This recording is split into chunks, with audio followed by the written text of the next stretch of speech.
سب سے پہلے تو چیئرمین پاکستان پیپلز پارٹی جناب محترم بلاول بھٹو صاحب کا انتہائی مشکور ہوں کہ انہوں نے ہمیں اس دعوت پہ مدعو کیا. ساتھ ہی ساتھ ہم خورشید شاہ صاحب کو بھی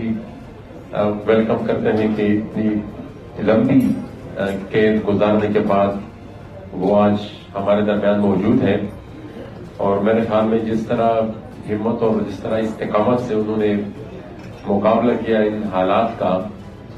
اور اپنی نظریات سے باوجود ہر قسم کی تکلیف کے وہ اپنی نظریات سے پیچھے نہیں ہٹے، تو میرے خیال میں یہ ان کا کردار پاکستان کے تمام پولیٹیکل ورکرز کے لیے ایک سمبول ہے. وہ ساتھ ہی ساتھ میں لیڈر آف دا اپوزیشن محترم شہباز شریف صاحب کا بھی بہت مشکور ہوں کہ انہوں نے اپوزیشن کو متحد رکھنے میں اپنا بھرپور کردار ادا کیا. میرے خیال میں جی صرف ایک چیز کی کمی تھی اور وہ ہماری یونٹی تھی کہ ہم ایک زبان ہو کر بطور ایک ہی اپوزیشن. میرے خیال میں یہ سفر اگر ہم اس سے آج سے کافی پہلے ہی شروع کر دیتے تو ان کی یہ پوزیشن اس سے کافی پہلے ہو جاتی.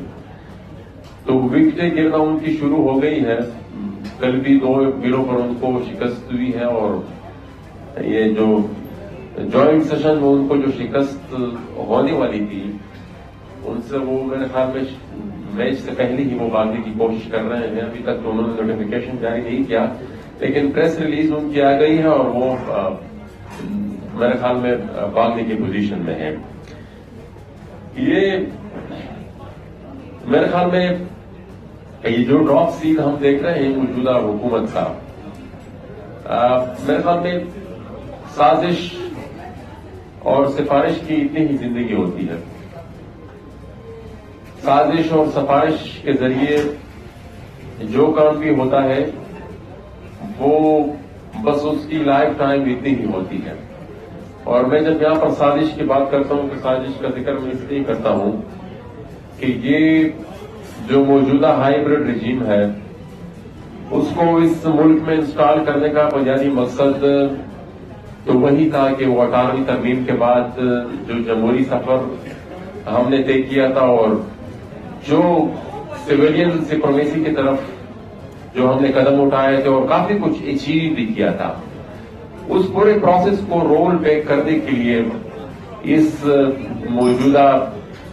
ہائیبرڈ رجیم کو انسٹال کیا گیا تھا. اور جس طریقے سے پچھلے 3 سال میں پارلیمنٹ کو ڈسفنکشنل کر دیا گیا تھا، میرے خیال میں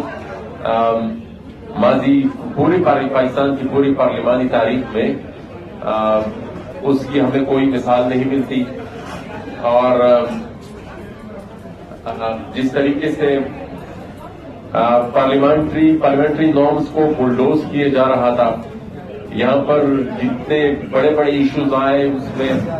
پارلیمنٹ کو وہ ڈیبیٹ نہیں ہوئی پارلیمنٹ میں اس پر. اور یہ جو افغانستان میں جو ڈیولپمنٹ ہوئی یا ابھی جو دہشت گردی کی ری گروپنگ ہو رہی ہے اور ہم نے بارہا اس کی طرف اشارہ بھی کیا ہے، اس کا کوئی ذکر ہم نے پارلیمنٹ میں نہ اس کی کوئی ڈیبیٹ ہوتی ہے نہ اس کو ہمیں جب ہم اظہار کرتے ہیں اپنی رائے کا تو ہمیں بھی موقع نہیں دیا جاتا. ٹی ٹی پی کے ساتھ وہ مذاکرات کر رہے ہیں اس کی ہم نے مخالفت بھی کی ہے، اس کے باوجود اس ٹاپک کو اسمبلی میں جب ہم بھی بولتے ہیں ہمیں بھی اجازت نہیں ملتی. ٹی ٹی پی کے ساتھ انہوں نے معاہدے کی، اس کے ساتھ بھی اس کے بارے میں بھی قوم کو اندھیرے میں رکھا گیا. تو میرے خیال میں ایک کمپلیٹ وہ ایک سازش کے تحت اس موجودہ رجیم کو انسٹال کیا گیا